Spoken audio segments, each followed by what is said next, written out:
bouncing ball animations. Here I have a quick demo of what ours is going to look like at the end. But let me show you how to start one. So you're going to want to go to File, New, or Create New. You're going to want to use the default Photoshop size, which is 7 inches by 5 inches. If you don't have that button, simply type in 7 inches, set it to inches, by 5 inches. That'll give you a nice landscape to work on. So here is our space. You can see that this layer is called our background and it is locked. The very first thing you're going to want to do is create a color in the background. Here I'm going to use my paint bucket tool. I just used yellow, that's my favorite color, but let's switch it up. Maybe I'll go green. Whoop.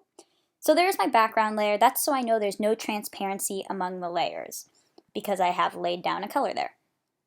From here I'm going to want to go to my pencil tool and I'm going to create my first background template.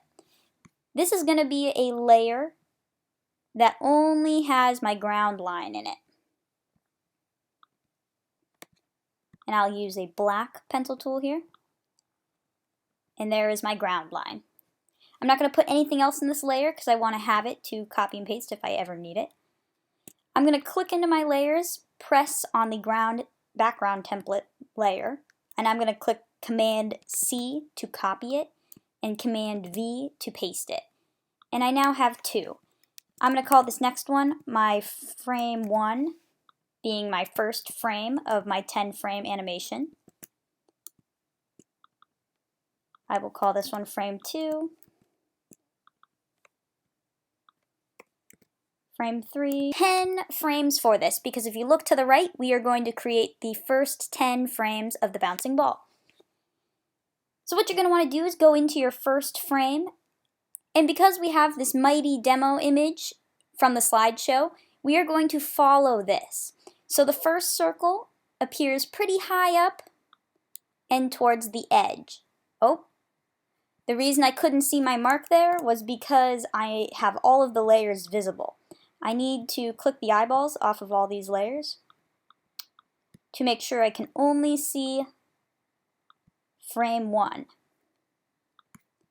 Now I can come in and draw my bouncing ball here at the corner. Now I'm going to want to draw my second ball. This was my first ball in frame 1. I'm going to click into frame 2. I'm going to turn the eyeball on for frame 2. In the opacity, if I bump down the opacity to 50%, I can see a little light layer of where my ball was in my last layer.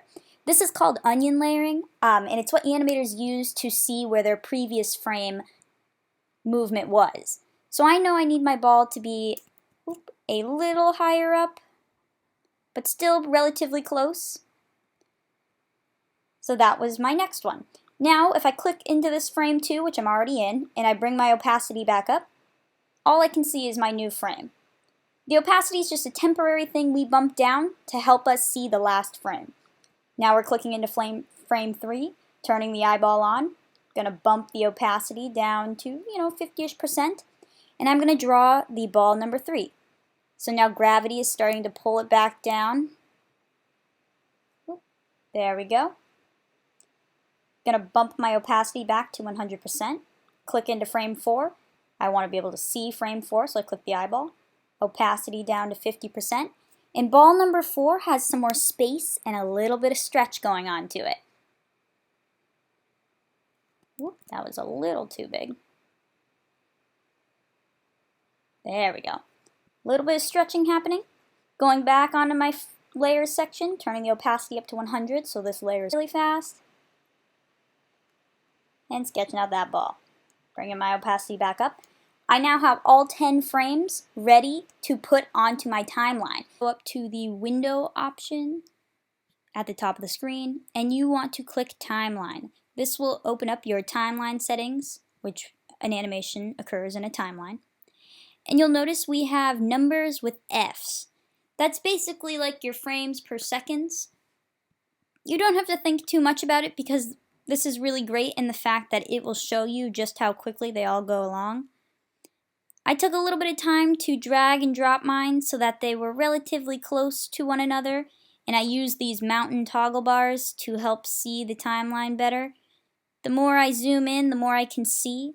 I highly recommend having these start from one another, with frame 1 starting at the very end, frame 2 going to 0.2 f's, basically meaning that it's like 2 frames per every second. If I keep that space even, I will have an even playing timeline here. Going to 8. I do have to scroll over to the other side sometimes to find these other guys. 8, 10. Drag the next one over to 12. So on and so forth. So when I see this red drag line, I can click the space bar or the play button here. And see how many times I still have to fix those top guys a little bit. Again, if I use these mountains, I can like zoom out to see them better. And I often like to clip them so that they all end in the same area. So once you get all these guys dragged in, you just want to end them so that they're not too long and that they all end at the same time. Just doing that with my few here. Once you get that all set up and your video looks somewhat like this, all clean and ending at the same time, and your starting goes nice and quick through, you can always test to view by clicking the space bar or pressing the play button. Once you do this, you are going to want to export, which will go up to File, Export, and this is how we create it into a GIF. We want to export it for Save for the Web. Give that a moment to load. And you're going to want to set it to GIF 32 no dither, which is what it should already be set to, but if not, click that. Here you can click Save, give it a title, bounce ball, whatever title you like, and save that. That GIF file is what you are going to put into your digital portfolio. Have fun, folks.